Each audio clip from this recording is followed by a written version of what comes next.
అందరికీ నమస్కారం అండి. మోంతా తుఫాన్ సందర్భంగా మేము గాజువాక ప్రాంతంలో ముఖ్యంగా పెద్దగంటాడలో ఉన్నటువంటి ఆ ముంపు ప్రాంతాలు, అలాగే గంగవరం ఈ నీరు నించుడిపోవడం వల్ల రోడ్డు పాడైపోయినటువంటి ప్రాంతం, అలాగే యారాడ్లో ఆ సముద్ర తీర ప్రాంతం, అవే కాకుండా రీహాబిలిటేషన్ సెంటర్స్ అన్నీ కూడా మరి ఈరోజు అధికార యంత్రాంగంతో వెళ్ళి సందర్శించడం జరిగిందండి. ముఖ్యంగా ఈ రోడ్డుపైకి నీరు రావడానికి అంటే బ్యాక్ వాటర్ కారణం ఏవైతే ఈ డ్రైన్స్ అన్నీ చోక్ అయిపోయి, లేకపోతే ఆ డ్రైన్ వాటర్ అంటే ఈ వరద నీరుకు సరిపడేటువంటి కల్వర్ట్ డిజైన్ కావచ్చు, ఇలాగా కొన్ని సమస్యలతో రోడ్డుపైకి నీరు వస్తుందండి. దాన్ని పూర్తిగా పరిశీలించి మళ్ళీ ఇలాంటి సమస్యలు ఉత్పన్నం కాకుండా ఉండడానికి కావాల్సినటువంటి చర్యలు తీసుకోవాలని చెప్పి అధికారులకి మనం ఆదేశాలు ఇవ్వడం జరిగింది.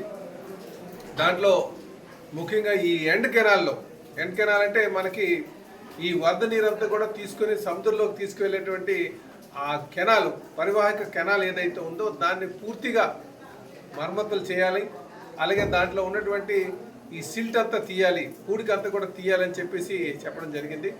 సో దాన్ని కేవలం ఒక జీవీఎంసీ అధికారులు తలుచుకుంటే సరిపోదు. దాన్ని స్టీల్ ప్లాంట్ అధికారులతో, గంగవరం పోర్ట్ అధికారులతో కూడా మాట్లాడాల్సినటువంటి అవసరం ఉంది. ఇవన్నీ కూడా పర్యవేక్షించడం అంటే కోఆర్డినేట్ చేయాలని చెప్పేసి కూడా తెలియజేయడం జరిగింది. అలాగే కొండవాళ్ళ ప్రాంతంలో ఉంటున్నటువంటి వారికి ప్రమాదవశాత్తు ఏమైనా జరుగుతుందేమో అని ముందే గ్రహించి అధికారులను పంపి వాళ్ళని ఖాళీ చేయించి ఇలాంటి రీహాబిలిటేషన్ సెంటర్స్ తీసుకురావడం జరిగిందండి. ఇప్పుడు ఈరోజు మేము సింహగిరి కాలనీలో ఉన్నటువంటి స్కూల్లోకి వచ్చాం. ఇక్కడ కొంతమందిని తీసుకొచ్చి పెట్టడం జరిగింది. అంటే ప్రమాదం ముందుగానే పసిగట్టి మరి ఆ జాగ్రత్త చర్యల్లో భాగంగా ఇక్కడ తీసుకురావడం జరిగిందని కూడా ఈ సందర్భంగా తెలియజేస్తున్నాం. ఇదే కాకుండా ప్లేన్ ఏరియాస్లో కూడా ఉంటున్నటువంటి వారికి కొంచెం డైలాపిడేటెడ్ స్టేట్లో ఉన్నటువంటి బిల్డింగ్స్ అంటే కొంచెం పడిపోతాయేమో అనే ఒక అనుమానం ఉన్నటువంటి బిల్డింగ్స్ నుంచి కూడా ఖాళీ చేయించి వాళ్ళందరినీ కూడా ఇక్కడ తీసుకురావడం జరిగిందని చెప్పి తెలియజేస్తున్నాం. ఇవే కాకుండా మనకి గత అనుభవం నుంచి తెలుసుకుంటే హరిజన్ జగ్గేపాలెంలో ముంపు గురైనటువంటి ప్రాంతం ఉంది, అలాగే కుచ్చుబాంబు కాలనీలో ఉంది. ఇదే కాకుండా ఈ పెద్దగంటాడలో ఉన్నటువంటి housing colony, rickshaw colony, Ramachandra Nagar వీటిలో కూడా గతంలో ముంపుకి గురైనటువంటి దాఖలాలు ఉన్నాయి. వాళ్ళని కూడా అలర్ట్ చేసి ఆ ప్రాంతంలో ఈ రీహాబిలిటేషన్ సెంటర్స్ కూడా ఏర్పాటు చేయడం జరిగిందని చెప్పి తెలియజేస్తున్నాండి.